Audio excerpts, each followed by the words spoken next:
Тым бұқ мұрын. Маған осылай кедергі жасаған келді ме? Қолынан түк те келмейді.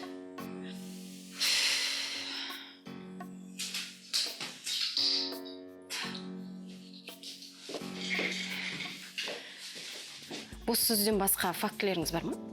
Білем, сізге нақты фактілер керек. Ол бар. Бірақ ол қымбат ақша тұрады. 1 сағатқа қалып бер.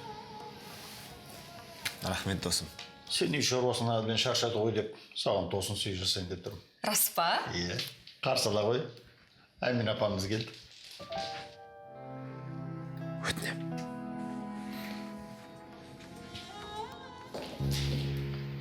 Ал мынаны сен маған қалай түсіндіріп бермекшісің? Сосын, мен саған тұрмысқа шығамын ба? Жоқ па? Әлі жақсылап ойланам. Ес